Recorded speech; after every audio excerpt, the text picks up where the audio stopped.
Halo semuanya, perkenalkan saya Salim Putriana Oktaviandi Syaira dengan NIM 2001127 dari Universitas Pendidikan Indonesia jurusan Teknologi Pendidikan kelas 1B. Baik, di sini saya akan menjelaskan teori kultivasi dalam teori komunikasi. Teori kultivasi. Apa itu teori kultivasi? Teori kultivasi merupakan teori tentang penanaman atau bisa juga disebut dengan penyuburan. Teori kultivasi muncul dalam situasi ketika terjadi perdebatan antara kelompok ilmuwan komunikasi yang meyakini efek sangat kuat media massa atau powerful effects model dengan kelompok yang mempercayai keterbatasan efek media atau limited effects model. Dan juga perdebatan antara kelompok yang menganggap efek media massa bersifat langsung dengan kelompok efek media massa yang bersifat tidak langsung atau kumulatif. Kemudian perkembangan teori kultivasi.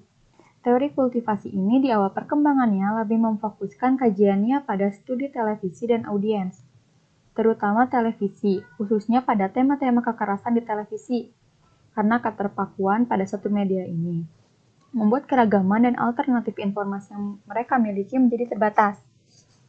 Teori kultivasi muncul untuk meneguhkan keyakinan orang bahwa efek media massa lebih bersifat kumulatif dan lebih berdampak pada tataran sosial budaya ketimbang individual. Kemudian,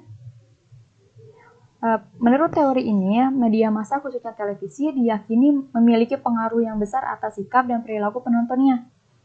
Pengaruh tersebut tidak muncul seketika, melainkan bersifat kumulatif atau secara tidak langsung. Inilah yang membedakan teori kultivasi dengan teori lainnya. Kemudian Gerbner bersama beberapa rekannya kemudian melanjutkan penelitian media massa tersebut dengan memfokuskan pada dampak media massa dalam kehidupan sehari-hari melalui cultivation analysis. Dari analisis tersebut diperoleh berbagai temuan yang menarik dan orisinal yang kemudian mengubah keyakinan orang tentang relasi antara televisi dan halayaknya berikut berbagai efek yang diantaranya. Nah, para peneliti ini bergantung pada 4 tahap proses. Yang pertama itu message system analysis yang menganalisis isi program televisi yang ditonton.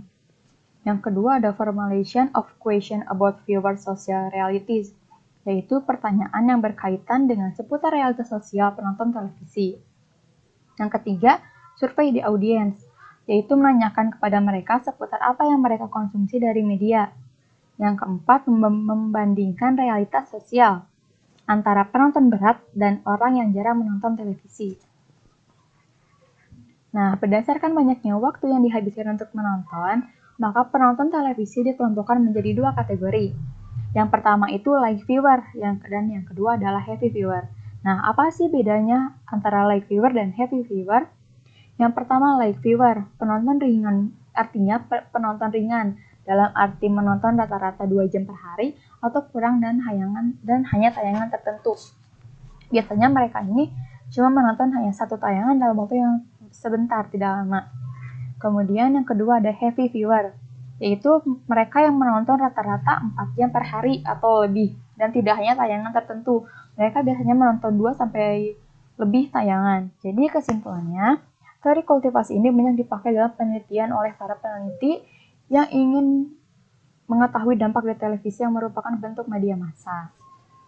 Nah, walaupun secara umum tayangan televisi mampu mempengaruhi perilaku penonton sebagaimana yang disampaikan oleh teori ini, namun semua itu tidak dipengaruhi oleh banyak faktor juga, bukan hanya dari televisi.